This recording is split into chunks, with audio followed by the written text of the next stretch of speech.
Hey kids, hope you guys are all doing well, staying home and staying safe.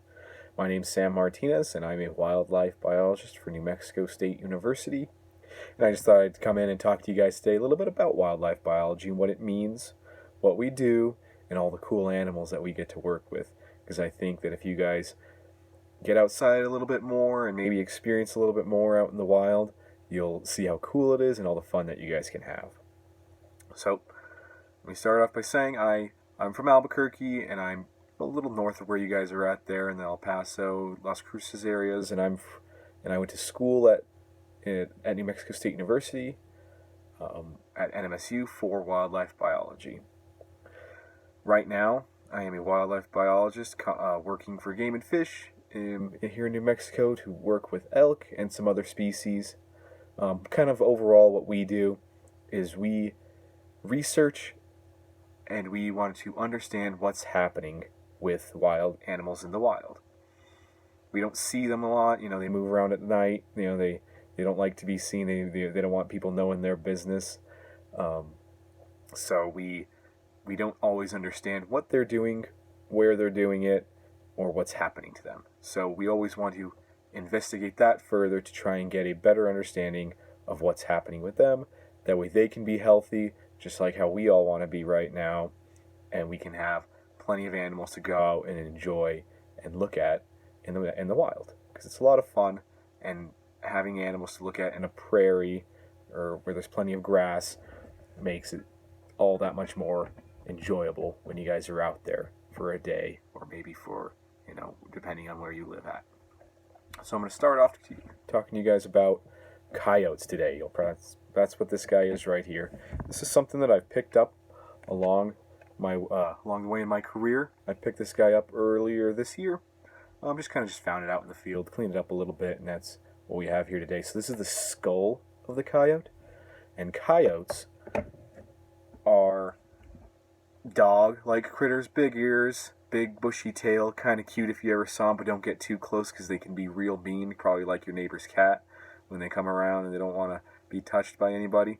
You always want to leave coyotes alone because they are wild animals, and their number one mission in their lives is to just go out and live their lives without being harassed and to just honestly create mischief.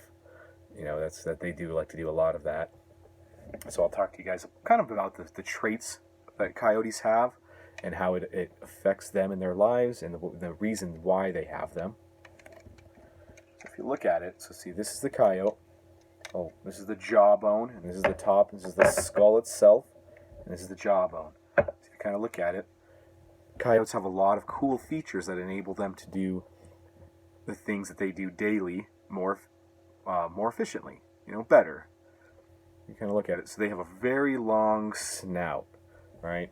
So we have snouts too, but we don't really call them snouts. You see, this is my snout. Mine's a little bit smaller than this guy's. See, he's got his nose coming down to his teeth. So my snout's a little more pushed in, as you can tell, and a little bit shorter. My nose, not so much. So that's my snout. This is his.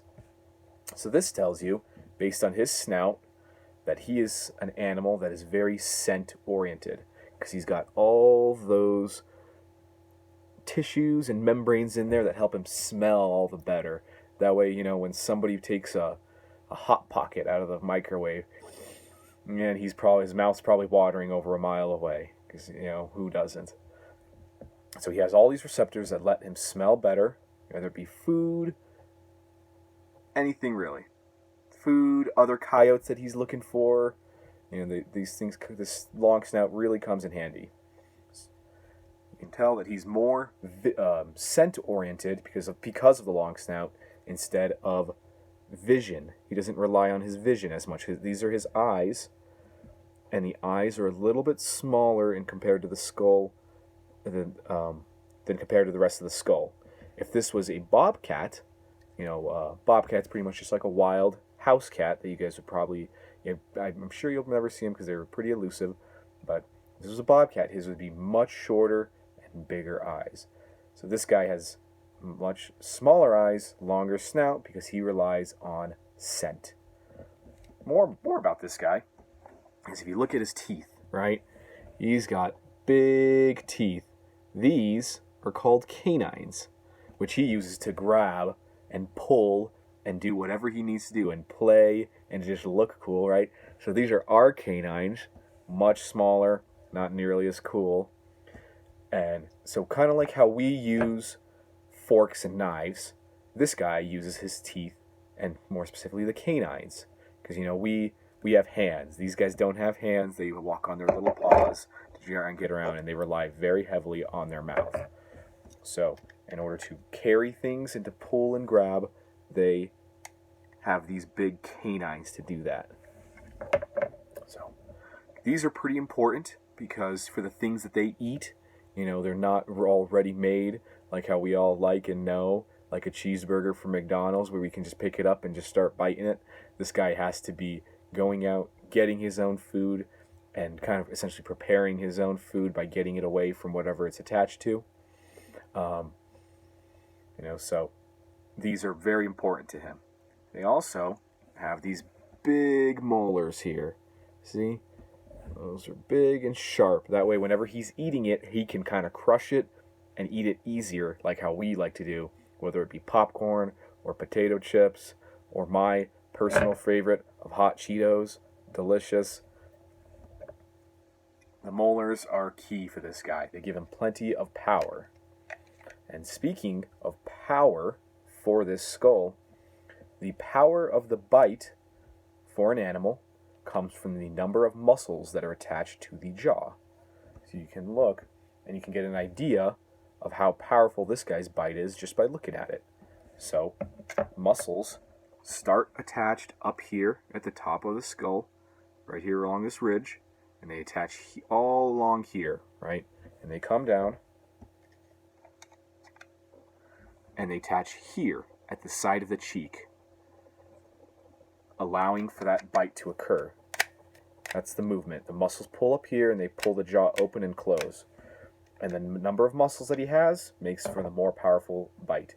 You can tell that there's supposed to be a lot of muscles here because there's a big indentation where the muscles would attach normally.